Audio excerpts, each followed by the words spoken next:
5월 29일 토요일 아침 5시 35분을 지나고 있습니다. 오늘 아침에 읽을 말씀은 레위기 22장입니다. 레위기 22장입니다. 성물을 먹는 규례, 여호와께서 기쁘게 받으시는 제물, 이런 제목들로 소제목들을 둘 수 있겠습니다. 이런 소제목들은 성경 원문에는 없고 편의상 성경을 편집할 때, 한국에서 번역할 때 편의상 소제목들을 둔 것입니다. 22장 1절부터 읽겠습니다. 개역 개정판 성경으로 읽습니다. 여호와께서 모세에게 말씀하여 이르시되 아론과 그의 아들들에게 말하여 그들로 이스라엘 자손이 내게 드리는 그 성물에 대하여 스스로 구별하여 내 성호를 욕되게 함이 없게 하라. 나는 여호와이니라. 그들에게 이르라. 누구든지 내 자손 중에 대대로 그의 몸이 부정하면서도 이스라엘 자손이 구별하여 여호와께 드리는 성물에 가까이 하는 자는 내 앞에서 끊어지리라. 나는 여호와이니라. 아론의 자손 중 나병 환자나 유출병자는 그가 정결하기 전에는 그 성물을 먹지 말 것이요, 시체의 부정에 접촉된 자나 설정한 자나 무릇 사람을 부정하게 하는 벌레에 접촉된 모든 사람과 무슨 부정이든지 사람을 더럽힐 만한 것에 접촉된 자, 곧 이런 것에 접촉된 자는 저녁까지 부정하니 그의 몸을 물로 씻지 아니하면 그 성물을 먹지 못할지며 해질 때에야 정하리니 그 후에야 그 성물을 먹을 것이니라. 이는 자기의 음식이 됨이니라. 시체나 찢겨 죽은 짐승을 먹음으로 자기를 더럽히지 말라. 나는 여호와이니라. 그들은 내 명령을 지킬 것이니라. 그것을 속되게 하면 그로 말미암아 죄를 짓고 그 가운데에서 죽을까 하노라. 나는 그들을 거룩하게 하는 여호와이니라. 성물을 먹는 규례에 대해서 계속 읽습니다. 22장 10절 일반인은 성물을 먹지 못할 것이며 제사장의 계계나 품꾼도 다 성물을 먹지 못할 것이니라.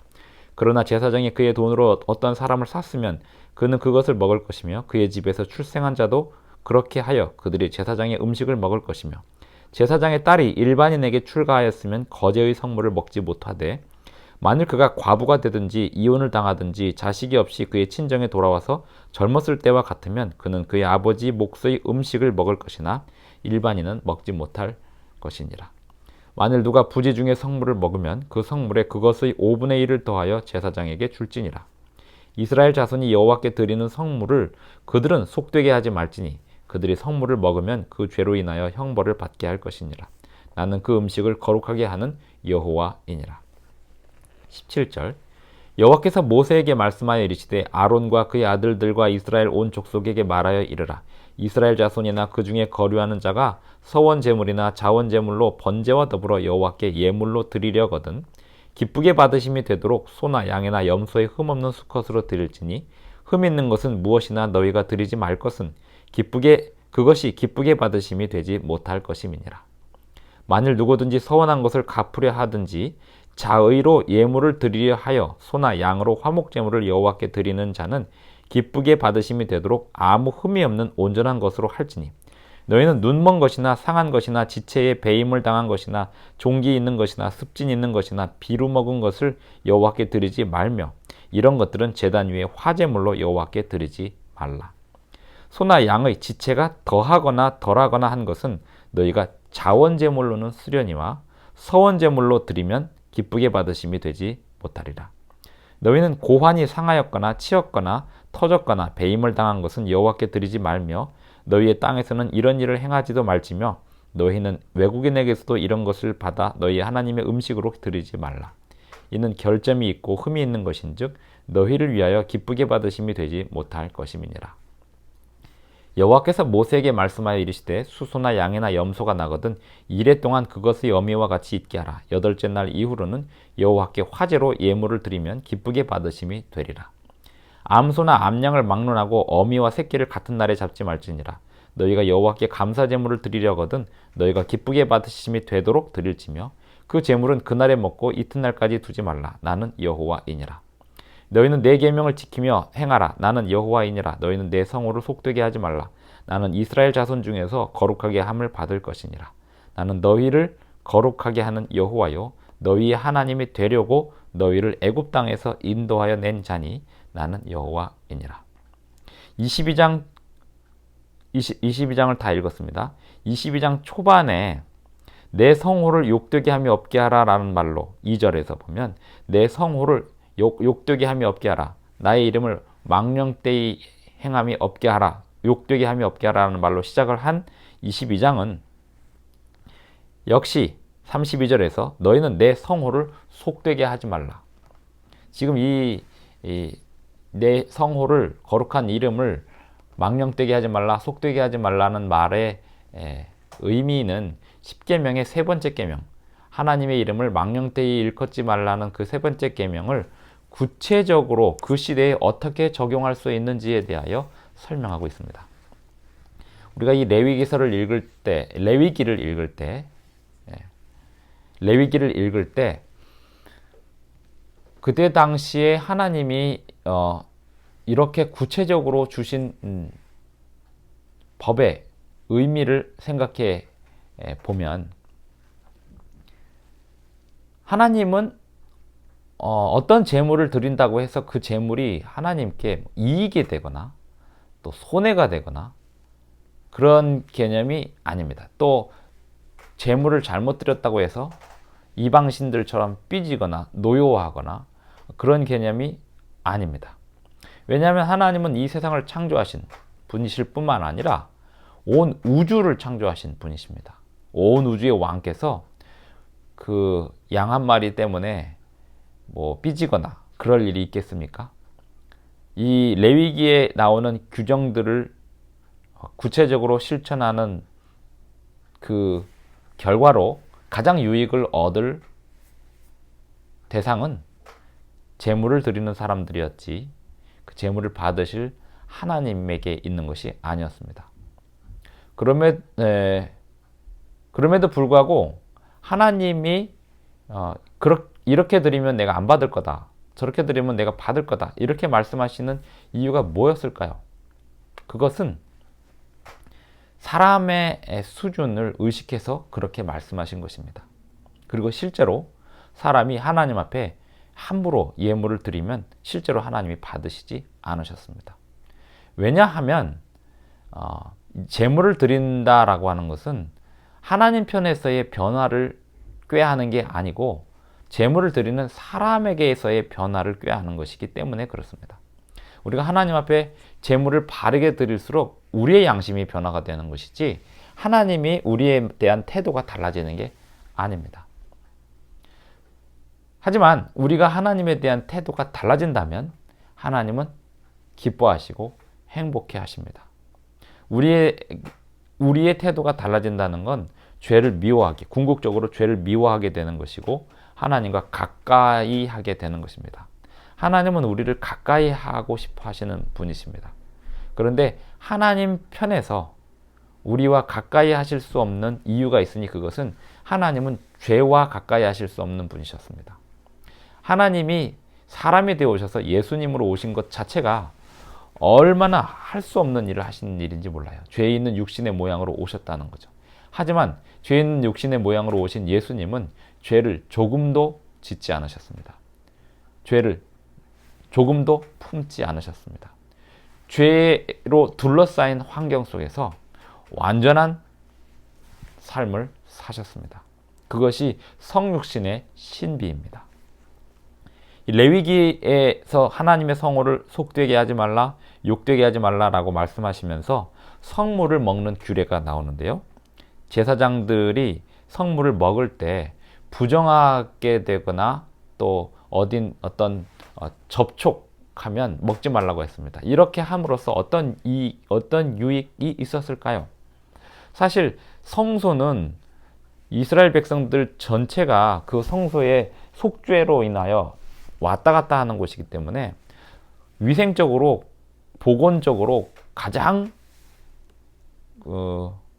방역이 잘 지키는 곳이어야 했습니다. 수많은 사람들이 와서 접촉하는 곳이기 때문에 그곳에서 일하는 제사장들은 전염병에 노출이 되어서는 안 됐고 그들 스스로 하나님 앞에 가장 건강한 상태로 유지해야 했습니다. 음식을 먹는 것도 그래서 다른 일반인들과 함께 음식을 먹지 말라고 한 이유가 있었습니다. 그렇게 함으로 인해서 사실 이유, 성경에서 말하는 그렇게 한 이유를 정확히 우리가 다 알지는 못해요. 하나님의 그 생각을 우리가 다 알지 못하기 때문에. 하지만 그렇게 순종한 결과로 그들이 누렸을 유익에 대해서는 충분히 생각해 볼 수 있습니다. 전염병이나 감염병에 노출되지 않는 것입니다. 그것이 이 성소를 지켰던 하나님이 주신 명령의 결과가 되었습니다. 사실 레위기의 규정은 그렇게 하라고 하신 그 이유를 찾기보다 그 말씀에 순종했을 때 그들이 누렸을 유익을 생각해 보는 게 훨씬 레위기서를 읽을 때 얻을 수 있는 교훈들입니다. 제사장들은 일반 백성들, 수많은 일반 백성들이 접촉하러 오는 성소에 있는 사람들이기 때문에 그 성소를 계속해서 깨끗이 유지해야 했습니다.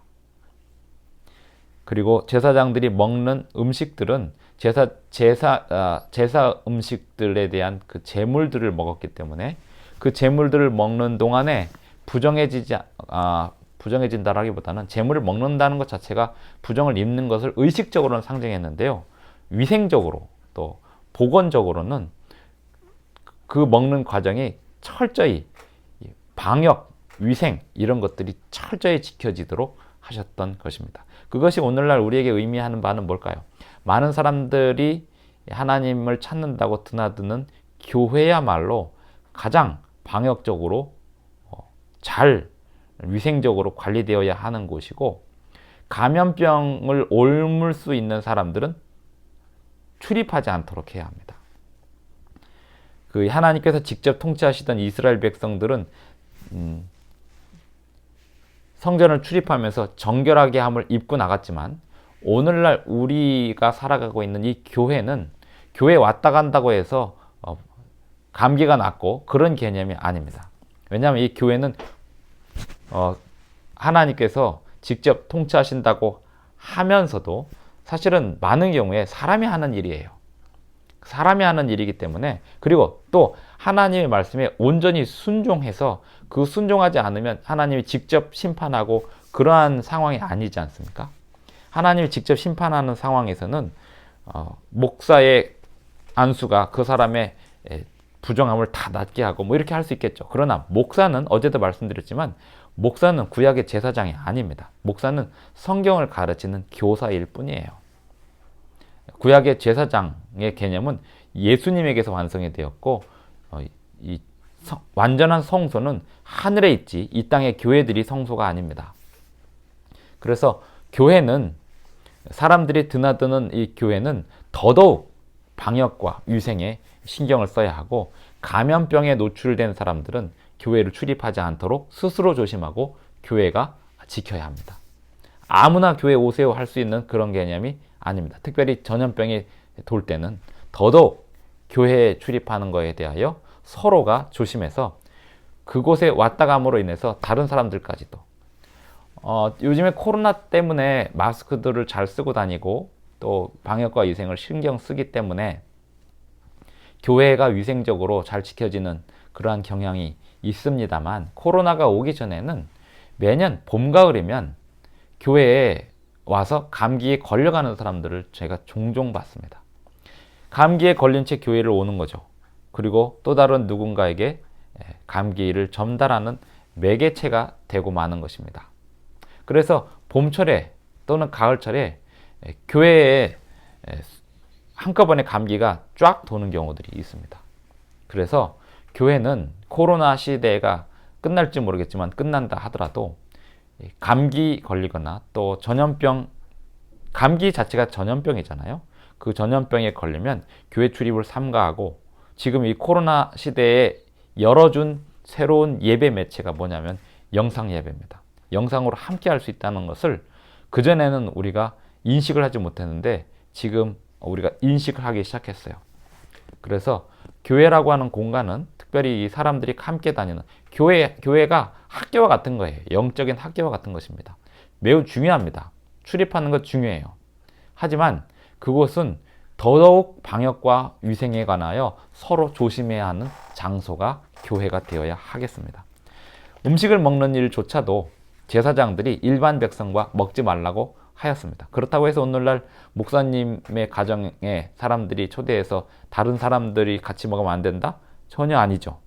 목사는 구약의 제사장이 아니라고 이제 말씀드리지 않았습니까? 17절 여호와께서 모세에게 말씀하여 이르시되 여호와께서 기쁘게 받으시는 제물에 대하여 17절부터 또 등장하고 있습니다. 이 제물에 대한 이야기를 읽다 보면 자원제물을 제외하고, 자원제물은 감사하는 제물인데요. 자원제물은 지체가 더하거나 덜한거나 약간 이제 흠이 있는 제물들을 드려도 되는 걸로 했는데, 그 이유는 아마 가난한 사람들이 자기가 드릴 수 있는 게 없기 때문에 그렇게 배려하지 않았나 이렇게 생각을 하고요. 하지만 서원제물은 하나님 앞에 흠이 있는 제물을 드려서는 안 되었습니다. 예전에 오늘날에는 이 레위기 22장 규례에 대하여 많이 언급되지 않지만, 예전에 이 레위기를 잘 공부하던 때에는 사람들이 헌금도 새 지폐를 가장 좋은 지폐로, 새 지폐로 바꾸어서 하나님 앞에 드리도록 그렇게 교회에서 교육하는 일도 있었습니다. 저는 필요하다고 봅니다. 헌금할 때 집에서 가장 깨끗한 돈들로 미리 주중에 준비해 두었다가 헌금하는 것 중요합니다. 그리고 가장 깨끗한 돈이 생기면 그것을 먼저 헌금할 생각을 하는 것이 중요합니다. 하나님께 드리는, 교회가 물론 사람이 하는 일이지만 드리는 사람의 마음이에요. 여기 지금 제물이나 성물이나 이게 결국 다 드리는 사람의 마음을 위해서 하는 거예요. 이스라엘 백성들이 성물로 드린 그 제물들을 먹는 사람들이 제사장에 국한된다, 제사장 가족에게 국한된다라고 하는 건 드리는 성물 드리는 사람들의 마음을 지켜주는 것이기도 합니다. 오늘날 교회에 드리는 이 헌금들이 교회에서 바르게 쓰이는 것이 백성들의 마음을 지켜주고 보호해주는 역할이 될 것입니다. 교회가 헌금을 바르게 쓰지 않는다면 헌금을 드리는 사람들의 마음이 다칠 수 있습니다. 이런 부분도 생각해 볼 수 있어요. 레위기에서는 오늘날 그대로 적용하기에는 그 목적도 그렇게 주신 목적도 아니었지만, 레위기서의 그 규례들을 그때 당시에 순종하면서 그들이 누렸을 유익에 대해서 생각해 본다면, 그리고 성물과 제물을 드리는 규례를 바르게 지키는 것이 하나님의 이름을 욕되게 하는 것이 아니라는 사실을 우리가 생각해 본다면, 하나님께 헌금하는 것, 그리고 헌금이 쓰이는 용도, 그런 것들을 바르게 사용하는 것이 하나님의 이름을 망령되이 일컫지 말라는 세 번째 계명에 대한 올바른 순종이라는 사실을 생각해 볼 수 있습니다. 오늘 하나님 앞에 헌금하실 때 가장 좋은 제물로, 가장 좋은 헌금으로, 그리고 기분을 하나님 앞에 가장 좋은 마음 상태로 드리시면서 유익을 얻으시는, 하나님이 주시는 참된 평안을 얻으시는 그러한 저와 여러분이 되기를 바라면서 레위기 22장 낭독을 마칩니다. 내일 아침 5시 30분에 뵙겠습니다. 레위기 23장 내일 아침에 읽겠습니다. 기도하겠습니다. 하늘에 계신 우리 아버지, 오늘도 우리에게 말씀을 읽을 수 있도록 아침을 주셔서 감사합니다. 또 믿음을 주시고 말씀을 읽고 듣고 함께 생각할 수 있는 시간을 주셔서 감사합니다. 이 시간을 공유한 성도님들, 하나님께서 우리에게 주시는 이 공동체로 두세 사람이 내 이름으로 모인 곳이 내가 있는 곳이라고 말씀하셨사오매, 이 시간 우리에게도 주님 임재하여 주시고, 비록 공간은 달리하고 있지만 시간을 함께하고 있는 이 두세 사람의 믿음을 주님께서 기쁘게 받으시고 주님의 복으로 인쳐 주시옵소서. 예수님의 이름으로 기도드리옵나이다. 아멘. 감사합니다.